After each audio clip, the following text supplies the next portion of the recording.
सभी भक्तजनों को मेरा नमस्कार। आपका हमारे चैनल भक्त और भगवान में स्वागत है। करवा चौथ के दिन सुहागिन महिलाएं अपने पति की लंबी आयु के लिए निर्जला व्रत रखती हैं, जो शाम को चांद देखने के बाद पूरा होता है।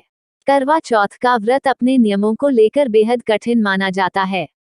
इस व्रत को लेकर तमाम नियम हैं, जिन पर ध्यान देना जरूर है।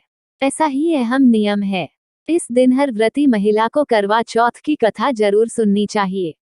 आइए आपको बताते हैं करवा चौथ की कथा और पूजन विधि। करवा चौथ व्रत की पूजा विधि। सुबह सूर्योदय से पहले उठकर स्नान कर लें।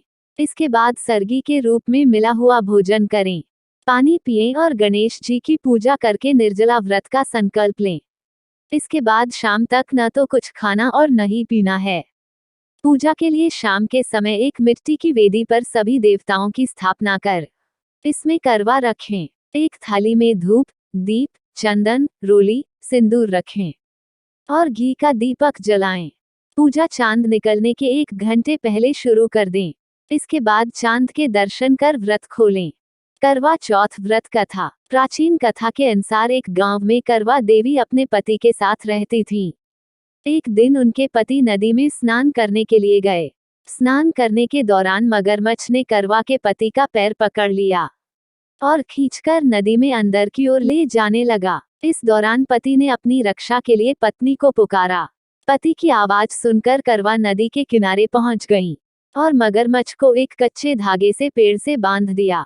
करवा के सतीत्व की वजह से मगरमच्छ हिल तक नहीं पाया।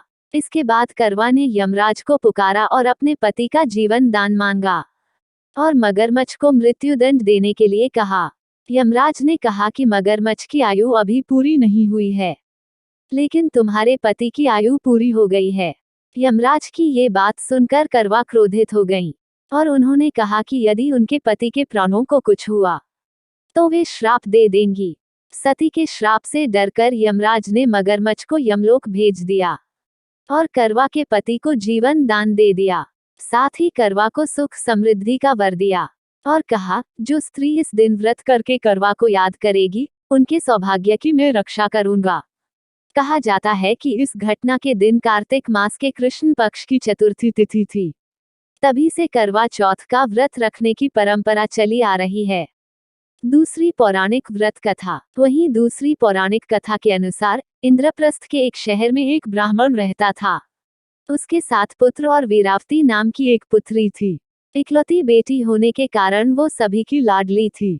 जब वीरावती शादी के लायक हो गई तो उसके पिता ने उसकी शादी एक ब्राह्मण युवक से कर दी। शादी के बाद वीरावती अपने मायके आई हुई थी। तभी करवा चौथ का व्रत पड़ा। वीरावती अपने माता पिता और भाइयों के घर पर ही थी। उसने पहली बार पति की लंबी आयु के लिए व्रत रखा, लेकिन वो भूख प्यास बर्दाश्त नहीं कर पाई और मूर्छित होकर जमीन पर गिर पड़ी। बहन को मूर्छित देख उसके भाइयों ने छलनी में एक दीपक रखकर उसे पेड़ की आड़ से दिखाया और बेहोश हुई। वीरावती जब जागी तो उसे बताया कि चंद्रोदय हो गया है, छत पर जाकर चांद के दर्शन कर ले। वीरावती ने चंद्र दर्शन कर पूजा पाठ किया और भोजन करने के लिए बैठ गई। पहले कौर में बाल आया, दूसरे में छींक आई और तीसरे कौर में उसकी ससुराल से बुलावा आ गया। जब वीरावती ससुराल पहुंची तो वहां देखा कि उसके पति की मौत हो गई है। यह देख वो व्याकुल होकर रोने लगी। उसकी हालत देखकर इंद्र देवता की पत्नी देवी इंद्राणी उसे सांत्वना देने पहुंची और उसे उसकी भूल का एहसास दिलाया। साथ ही करवा चौथ के व्रत के साथ साथ पूरे साल आने वाली चौथ के व्रत करने की सलाह दी। वीरावती ने ऐसा ही किया और व्रत के पुण्य से उसके पति को पुनः जीवनदान मिल गया।